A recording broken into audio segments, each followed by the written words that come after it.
Sir good evening sir, good morning sir. Good morning sir. Sir पहले तो ये बताओ सर कि कितना समय हो गया आपको कम्युनिटी में आते हुए।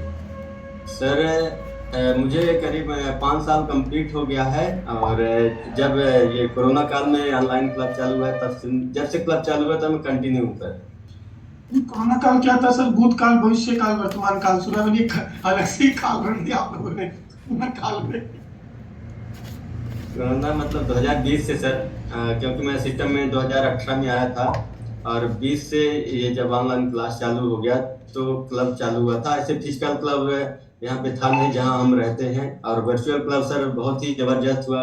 कोरोना के समय में ही शुरू हुआ था, तो हम लोगों के लिए बहुत अच्छी अपॉर्चुनिटी हो गई कि यहाँ पे जो एजुकेशन सारी चीजें मिलने लगी, तो पूरा परिवार फिटनेस की तरफ शिफ्ट हो गया। ये बड़ा कमाल का था सर, नहीं तो ऐसा क्लब था नहीं, फिजिकल में ज्वाइन जाना करने का पड़ता। उद्देश्य क्या था सर? जी। आपका ज्वाइन करने का उद्देश्य क्या था? हाँ सर, ज्वाइन करने का मेन पर्पज था सर, मिसेज का मेरे हाइट के हिसाब से 13 किलो वजन ज्यादा था, मैं मिसेज के लिए ही आया था।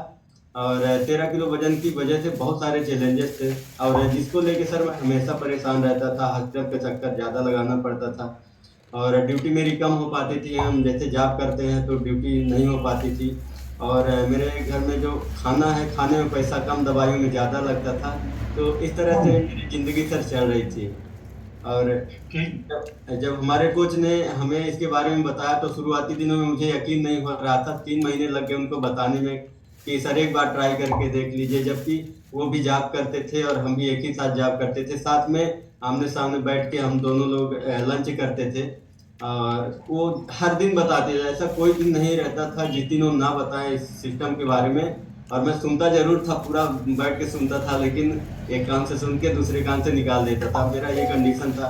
क्योंकि यकीन नहीं हो रहा था सर, मेरे मिसेज ने वजन घटाने के लिए बहुत सारे प्रयास किए थे। और नींबू पानी, जीरा पानी, साथ पानी, सारे जितना भी, और मैं भी छुटकारा पाने के लिए जो बोलती थी सब खरीद के ला के रख देता था, मेरा टेंशन खत्म हो जाए।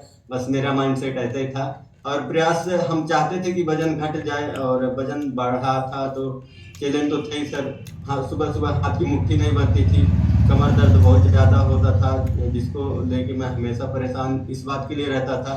जब मैं ड्यूटी जाता था, बिना खाना खाए मैं ड्यूटी जाता नहीं था, और जब तक उनके हाथ की मालिश ना करें, कमर की मालिश ना करें, तो बिस्तर से उठ नहीं पाती थी। अब मेरी मजबूरी थी कि मैं ये काम ना करूं तो फिर उधर चैलेंज आएगा। ड्यूटी में जैसे ड्यूटी जाऊंगा तो हाँ नहीं, खाना। वो आपकी आपकी दुविधा समझ गए हम कि अगर आप ये ना करो तो आपके साथ क्या क्या होने का खतरा था, उसके ऊपर नहीं जाएंगे हम। ये सब जानते हैं, आप जितने भी शादीशुदा मर्द हैं वो जानते हैं कि वो वाइफ को प्रॉब्लम हो रही तो क्या क्या कर सकती है। तो उसको उसको मत बोलो आप ना, वो समझ गए, वो आपका दुख समझ गए। उनका 13 किलो वजन कम हुआ। हाँ सर, 4 महीने में 13 किलो वजन कम हुआ, और वजन के साथ साथ जो चैलेंजेस थे, और एक बहुत बड़ा प्रॉब्लम था सर, पीरियड्स का प्रॉब्लम। मैं फेस किया हूँ ऐसा कि करीब 4 महीने 6 महीने जब तक टेबलेट्स यूज नहीं करती थी तब तक पीरियड्स नहीं आते थे, और बहुत लंबे समय से प्रॉब्लम चल रहा था। और अभी तो सारी चीज़ें बेहतर हो गई सर। दवाइयाँ अब करीब 3.5 साल से ज़्यादा हो गया, मेरे घर में कोई दवाई नहीं आती है। पहले मेरे कॉलोनी के लोगों को पता रहता था, जो हमारे साथ भर्ती हुए थे करीब 80-85 लोग, तो ज्यादातर लोगों को ये पता रहता था कि रात में कभी भी कुछ चैलेंज आएगा तो भैया के घर में दवाई मिल जाएगी। और ऐसा होता भी था सर, मैं एडवांस में सारी चीजें रखता था कि कभी चैलेंज आए तो दवाई अपने पास अवेलेबल रहती थी। तो ये मेरे घर का सिनेरियो था, लेकिन 3.5 साल से ज्यादा हो गया सर, मैं हॉस्पिटल नहीं जाता हूँ और गया भी नहीं हूँ, ना बच्चों के लिए, ना खुद के लिए, ना मिसेज के लिए। तो ये मेरे लिए बहुत ही अमेजिंग था, ये कम्युनिटी, ये और जो हमारे कोच जिन्होंने मुझे गाइड किया सर।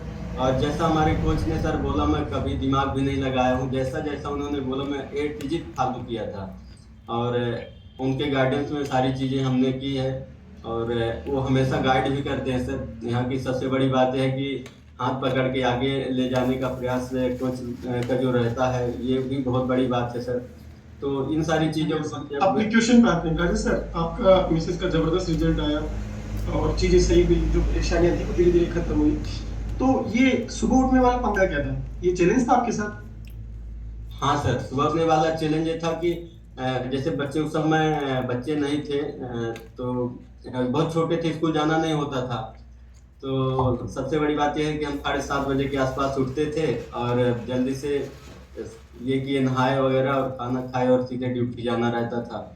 तो सुबह उठने के लिए वैसे भी सर मन तो किसी का नहीं करता है, और हमारा ही मन नहीं करता था, मजबूरी थी कि ड्यूटी जाना है तो उठना है, भले लेट सोए जब भी सोए, लेकिन सुबह उठ के जाना ही रहता है। लेकिन अभी सर मजबूरी नहीं है, अभी हम समझ गए कि सुबह उठने के क्या फ़ायदे हैं, तो हम अपने लिए उठते हैं। कोच का फ़ोन आए या ना आए, मैं अपनी ज़िम्मेदारी समझता हूँ कि स्वस्थ रहना मेरी खुद की ज़िम्मेदारी है और अपने पूरे परिवार को फिट रखना मेरी खुद की ज़िम्मेदारी है। तो मैं अभी सुबह सर समझ गया कि सुबह उठने के क्या-क्या फ़ायदे हैं। सुबह उठेंगे तो सारी चीज़ें बेहतर होती है। अगर मैं लेट लेट उठूँगा तो घंटे मेरे लाइफ़ से कम हो जाते हैं, तो ये भी हमारे फ़ेवर में है सर कि हम जल्दी उठते हैं तो हमारा 2 घंटा 3 घंटा और बच जाता है, जिससे हम और कुछ काम कर सकते हैं सर। वेरी गुड, बहुत बढ़िया। ये तो वाला बेटर हो गया राजेश सर की शुरुआत जो है मजबूरी में की थी, अब मजा आने लगा है यस ना। सर, मजबूरी में शुरू की थे। पहले सर हम ज़िंदगी मतलब काट रहे थे। मेरी उम्र जब 37 साल उस समय थी, अभी 42 हो गई है, तो मुझे लग रहा था कि अभी ज़िंदगी मैं काट रहा हूँ, लेकिन अभी ज़िंदगी जी रहा हूँ सर। इतना बड़ा परिवर्तन आया सिर्फ़ और सिर्फ़ इस कम्युनिटी की वजह से। सारी चीज़ें बदल गई सर, खाने की हैबिट्स बदल गई। पहले बच्चे हमारे जब छोटे थे, बाहर जाते थे, कुछ ना कुछ डिमांड करते थे, लेकिन आज कुछ भी डिमांड नहीं करते। मार्केट भी जाते हैं, तो बच्चे ये नहीं बोलते हैं कि हमको ये चीज़ खाना है। वो बोलते भी हैं, पूछते भी हैं कि बेटा कुछ खाना है, तो नहीं, नहीं खाना है। वापस आते हैं सर और बाहर की चीज़ नहीं खाते हैं, ये बहुत बड़ा परिवर्तन है। और खाने-पीने की हैबिट से ऑलरेडी सब बदल गई है। तो पहले हम लोग जैसे बीच-बीच में कभी समोसा मार्केट से लाते थे, तो खा भी लेते थे, बच्चों को भी खिलाते थे, लेकिन अभी कब खाए थे याद ही नहीं है। लेकिन ऐसा नहीं कि हम खा नहीं सकते, खा सकते हैं, पर इच्छा नहीं होती है सर कि अनहेल्दी चीज़ें हम खाएँ। हाँ, तो ये जो वेरी गुड। एजुकेशन सर मिला है, जिसकी वजह से सारी चीज़ें हम कर पा रहे हैं ये सर। ये बहुत अच्छी बात बोली राजेश सर आपने कि बच्चों की जो हैबिट है धीरे-धीरे बहुत अच्छी हो गई है, क्योंकि उनकी अच्छी या बुरी हो, सीखते तो माँ-बाप से ही है। कि जिस यस घर सर। में समोसे सुबह-सुबह आएँगे तो बच्चे कौन-सा वहाँ पे न्यूट्रिशन की बात करेंगे। आलू के पराठे बनेंगे तो वहाँ भी बच्चे वही खाएँगे। तो बच्चों की जो भी हैबिट है उसमें 100 नहीं, 200% नहीं, 1000% माँ-बाप है। 100-200% हाथ नहीं है, 1000% माँ-बाप का हाथ है। तो ये अच्छी बात है। और अगर आप हेल्दी तरीके से चीज़ें ये करेंगे, हेल्दी फूड यूज़ करेंगे, तो उनकी भी हैबिट सही रहेगी और आपकी जो फ्यूचर जनरेशन है, वो सही दिशा में जा रही है। तो ये बहुत अच्छी बात है सर।